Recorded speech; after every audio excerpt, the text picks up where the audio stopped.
நிச்சயமாக after the marriage வந்து விஷாலுடைய லைஃபே ரொம்ப நல்லா இருக்கும், நல்லா இருக்கணும். அவங்களோட கம்பேர் பண்ணும்போது விஷால் தான் வந்து மிகப்பெரிய பணக்காரர். டிஆர் வந்து அவங்கள ரொம்ப கடுமையாக விமர்சனம் பண்ணிட்டார். ஏன்னா இது இன்னும் தள்ளி போட வந்து நடுவில் ஏதாவது ஒரு பிரச்சனை வரும், ஏதோ ஒரு சிக்கல். ஏற்கனவே அவருக்கு அப்படி தான் வந்துச்சு. அந்த பில்டிங்கில் எங்கேயாவது ஒரு ஏரியாவை மட்டும் திறந்து வச்சு அழகாக அந்த கல்யாணத்தை பண்ணிடலாம். இன்னைக்கு வந்து அவருக்கு உடல்நலம் சார்ந்த பிரச்சனைகள்லாம் இருக்குது. ஜெம் சினிமாஸ் நேயர்களுக்கு வணக்கம். நான் உங்கள் விஜய் ஸ்ரீஜா. இன்னைக்கு நம்ம கூட வலைப்பேச்சு சந்தனன் சார் இருக்காரு. இவர்கிட்ட சினிமா சம்மந்தப்பட்ட கேள்விகள் கேட்க போகிறோம். வாங்க பார்க்கலாம். வணக்கம் சார். வணக்கம் சார். கொஞ்ச நாளாகவே வந்துட்டு விஷாலை நம்ம நிறைய இடத்துல வந்து பார்க்க முடிந்தது. நிறைய மேடைகளில் வந்து பார்க்கும்போது பரிதாபப்பட்டிருக்காங்க சில பேர். இவருக்குன்னு இப்படி கை நடுங்குது. இப்போ ரீசெண்டாக கூட ஒரு மேடையில் மயக்கம் போட்டு வந்து அவரை பார்த்து பரிதாபப்பட்ட நிலை போய் இப்போ வந்துட்டு ஆச்சரியப்படுறாங்க எல்லாரும். என்னடா இப்படி ஒரு கப்பல் இருக்கிறத நாங்கள் யோசிச்சு கனவுல கூட வந்தது இல்லையே, எப்போ இது எங்கே நடந்தது அப்படின்ற மாதிரி தன்ஷிகா அப்புறம் விஷால் அவங்களோட காதல் பற்றி இப்போ வந்து சொல்லியிருக்காங்க. அதை பற்றி ஏதாவது முன்னாடியே தெரியுமா உங்க யாருக்காவது, இல்லை இப்போதான் உங்களுக்கு? இல்லை, பெரிய சர்ப்ரைஸாக இருக்குது. உள்ளபடியே நாங்கள் எதையுமே யூகிக்கவே இல்லை. ஆக்சுவலாக வந்து இது மாதிரி ஏதாவது விவகாரங்கள்லாம் நமக்கு தெரியும். எப்படியோ அரசியல் புரசலாக காதல் விட என்னன்னு விசாரித்து முடிந்த அளவுக்கு அதை சொல்லுவோம். பட் இது வந்து யாருக்குமே தெரியல. ரொம்ப ஆச்சரியமாக இருந்துச்சு. அன்னைக்கு காலையில் தான் ரிவீல் ஆச்சு. இந்த மாதிரி ஈவினிங் அறிவிக்க போகிறாங்க அப்படிங்கிற தகவல் வந்து காலையில் தான் வந்துச்சு. பரவாயில்ல, ஆனால் நல்ல முடிவை தான் விஷால் எடுத்திருக்காரு. ஏன்னா இப்போது அவருக்கு ஏஜ் ஆயிடுச்சு.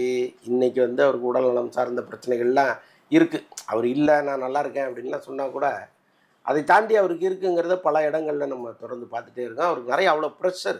உள்ளபடியே வந்து நம்ம வந்தோம், சினிமாவில் நடித்தோம், சம்பளத்தை வாங்கி போட்டோம் அப்படின்னு ஒருத்தர் போயிருந்தா இவ்வளவு டென்ஷன் அவருக்கு வர வேண்டிய அவசியம் இல்லை. அவர் நிறையா பொறுப்புகளை ஏற்றுக்கிட்டார். ஒரு பக்கம் நடிகர் சங்கம், ஒரு பக்கம் தயாரிப்பாளர் சங்கம், அங்கே நடக்கிற பஞ்சாயத்துகள், பிரச்சனைகள், இது எல்லாமே அவருக்குள்ளே இறங்கி ஒரு கட்டத்தில் அவருக்கு வந்து உடல்நிலை சரியில்லாமல் போகிற அளவுக்கு சூழல் மாறிச்சு. அது அவருடைய கரியரையே ரொம்ப பாதிச்சுது. அவருடைய படங்கள்லேயே அவர் படப்பிடிப்புக்கு சரியாக வர்றாரா வரலையா அந்த மாதிரி 1000 கேள்விகள் இருந்துச்சு. அப்போ அவரை நெறிப்படுத்தி கொண்டு போகிறதுக்கு ஒருத்தர் வேணுங்கிறது தான் ரொம்ப முக்கியம். அவங்க வீட்டில் வந்து ரொம்ப நீண்ட நாள் கவலை, என்னடா பிள்ளை அப்படி இருக்காரு, ஒரு கல்யாணம் பண்ண மாட்டேங்கிறாரு அப்படின்லாம்.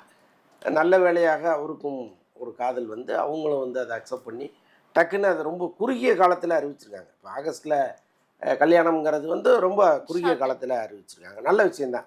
ஏன்னா இது இன்னும் தள்ளி போட வந்து நடுவில் ஏதாவது ஒரு பிரச்சனை வரும், ஏதோ ஒரு சிக்கல். ஏற்கனவே அவருக்கு அப்படி தான் வந்துச்சு. 2 திருமணமும் ஒரு தள்ளி போட்டு தான் வந்துச்சு. இதை வந்து பரவாயில்ல, ரொம்ப விரைவாக பண்ணுறதுக்காக பிளான் போடுறாங்க. நிச்சயமாக ஆஃப்டர் த மேரேஜ் வந்து விஷாலுடைய லைஃபே ரொம்ப நல்லா இருக்கும், நல்லா இருக்கணும். Okay sir. இப்போ வந்துட்டு நிறைய பேர் என்ன நெட்டிசன்கள்லாம் என்ன கேட்டுட்டு இருக்காங்க அப்படின்னு பார்த்தீங்கன்னா, இவங்க 2 பேரும் எந்த படமுமே ஒன்றா நடித்தது மாதிரி எங்களுக்கு தெரியவே இல்லையே, எப்படிலாம் உங்களுக்கு கனெக்ஷன் வந்தது, இந்த மாதிரி வந்துட்டு ஒரு இது கூட நாங்கள் அதான் அந்த ஃபேண்டசியில் கூட உங்களை நினச்சி பார்த்தது இல்லையா அப்படின்ற மாதிரி இருக்காங்க. எப்படி உங்களுக்கு பழக்கமாச்சு, அந்த மாதிரி ஏதாவது தெரியுமா? அவங்க என்ன சொல்கிறாங்க, நான் இக்கட்டாக இருக்கிற சூழலில் எனக்கு வந்து என் வீட்டுக்கு வந்தார், எனக்கு ஆறுதல் சொன்னார் அப்படின்னு அவங்க சொல்கிறாங்க. அப்போ அவங்க இக்கட்டான நேரங்கள் என்ன அப்படின்னு பார்த்தீங்கன்னா, எனக்கு தெரிந்து ஒரு மேடையில் டிஆர் வந்து அவங்கள ரொம்ப கடுமையாக விமர்சனம் பண்ணார் மேடையிலேயே. அப்போ அவங்க வந்து கண்ணீர் விட்டு அழுதாங்க. அன்னைக்கு ஒரு வேளை விஷால் வந்து ஃபோன் பண்ணி அவங்களுக்கு ஆறுதல் சொல்லியிருக்கலாம்னு எனக்கு தோணுது. அதுதானான்னு எனக்கு தெரியல. பட் நம்ம வெளிப்படையாக தெரிஞ்ச சம்பவம்னா இது ஒன்று தான். அதற்கப்புறம் அவங்களுடைய மாமா அருண், அவர் தான் அவங்களுக்கு மேனேஜரெல்லாம் இருந்தார். அவங்களுடைய அக்காள் மகள் தான் அவருடைய இறப்புக்கு விஷால் போயிருந்தார். போய் அவர் அங்கே கூடவே இருந்து அவங்க கொஞ்சம் ஆறுதலாலாம் இருந்தார். ஒருவேளை அது தொடர்பாக ஏதாவது நடந்துச்சான்னு தெரியல. ஆனால் நாங்கள் ஒரு 15 வருட நண்பர்கள்னு அவங்க சொல்கிறாங்க. அது சினிமாவில் சகஜம்தான். ஏன்னா பல இடங்களில் அவங்க சந்திப்பாங்க, விழாக்களில் சந்திப்பாங்க, அப்புறம் எங்கே பார்ட்டிஸ் நடக்கும், அப்போ அவங்கெல்லாம் கேதர் ஆவாங்க. ஸோ அதில் வந்து பழக்கம் ஏற்பட்டிருக்கலாம். பட் ரொம்ப வெளிப்படையாக இப்போ தான் வந்து அவங்க ஒருவருக்கு புரிந்து கொண்ட விஷயம்லாம் சொல்கிறாங்க. பட் அதுதான் சொல்கிறேனே, அவங்களுக்கும் அது நல்ல முடிவு, அவருக்கும் அது நல்ல முடிவு. Okay sir. இப்போ இவங்க 2 பேரும் வந்து ரிவீல் பண்ணிட்டதுக்கு அப்புறமா வந்துட்டு இந்த வேற ஒரு கண்ட்ரியில் வந்து விஷாலோட வீடியோ ஒன்று லீக் ஆச்சு இல்லையா? விஷால் வந்துட்டு ஏதோ ஒரு பொண்ணு கூட போகும்போது வீடியோ எடுத்து போட்டுருவாங்க, அது இவங்க தானா அப்படின்ற மாதிரிலாம் இது பண்ணிட்டு இருந்தாங்க. அது வேணும்னே பண்ணதா இல்லை இவங்க தான் அவங்களா? இல்லை, அது கிட்டத்தட்ட பிராங்க் மாதிரி. அது அப்படி ஒரு காதலியை வந்து இப்படி எடுத்து அப்படி 5 ஓடுற நபர் விஷாலும் கிடையாது, தன்ஷிகாவும் கிடையாது. ஸோ ஒருவேளை அப்படி அன்னைக்கு யாராவது எடுத்திருந்தா கூட எடுத்துகிட்டு போங்கன்னு சொல்கிறவங்க தான் 2 பேரும். ஸோ அதனால் இது அது சம்மந்தம் இருக்குது. இன்னொரு சைடு என்ன சொல்றாங்க அப்படின்னு பாத்தீங்கன்னா, தன்ஷிகா வீட்ல இருந்து நிறைய வரதட்சணை கொடுத்து கல்யாணம் பண்ண போறாங்க அப்படின்ற மாதிரி சொல்றாங்க. கோடிக்கணக்குல வரதட்சணை கொடுக்க போறாங்க அப்படின்லாம் அந்த மாதிரிலாம் வந்து சொல்லிட்டு சாச்சா இருக்காங்க. அதெல்லாம் ரொம்ப ரொம்ப தப்பான தகவல் இது. அவங்களும் ஒன்றும் பெரிய வசதியான குடும்பம்லாம் கிடையாது. அவங்க ஒரு சாதாரண குடும்பத்தை சேர்ந்தவங்க தான்.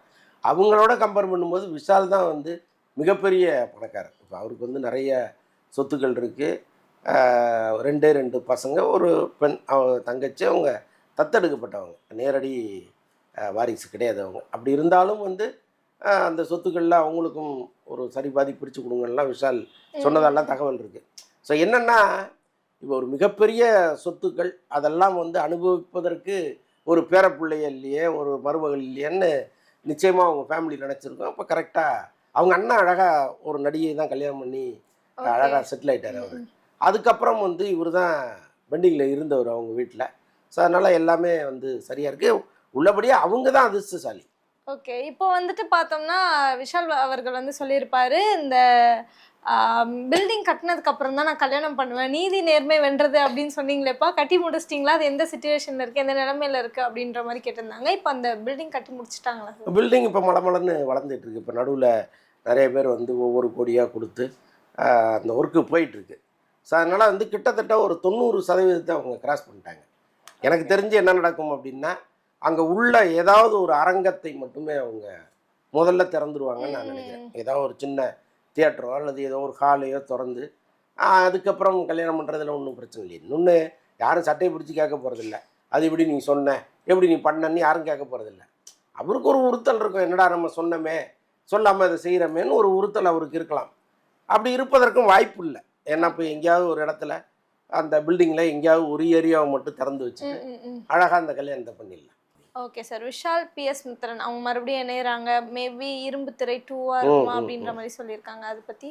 ஆமாம், அது ரொம்ப நாளாக அவங்க பேசிகிட்டு இருந்த விஷயந்தான். இரும்பு திரை சூப்பரான படம். அது இன்றைக்கி வந்து இந்த சைபர் கிரைம் வந்து இன்னும் அட்வான்ஸாக போயிடுச்சு. இப்போது நீங்கள் பேப்பரை பார்த்தீங்கன்னா அங்கே ஒரு பிரச்சனை, இங்கே ஒரு பிரச்சனைன்னு சொல்லிகிட்டே இருக்காங்க. ஸோ இந்த சூழலில் இரும்பு திரை 2 எடுக்கிறதுக்கு நிறைய கண்டென்ட் அவர்கிட்ட இருக்கும்.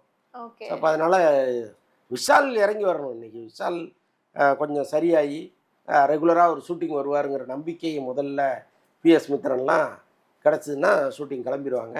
மைத்ரி மூவி மேக்கர்ஸ் தயாரிக்கிறதா ஒரு தகவல் வருது. நிறைய விஷயங்கள் ரொம்ப இன்ட்ரெஸ்டிங்காக சொன்னீங்க. ரொம்ப நன்றி சார். நன்றி.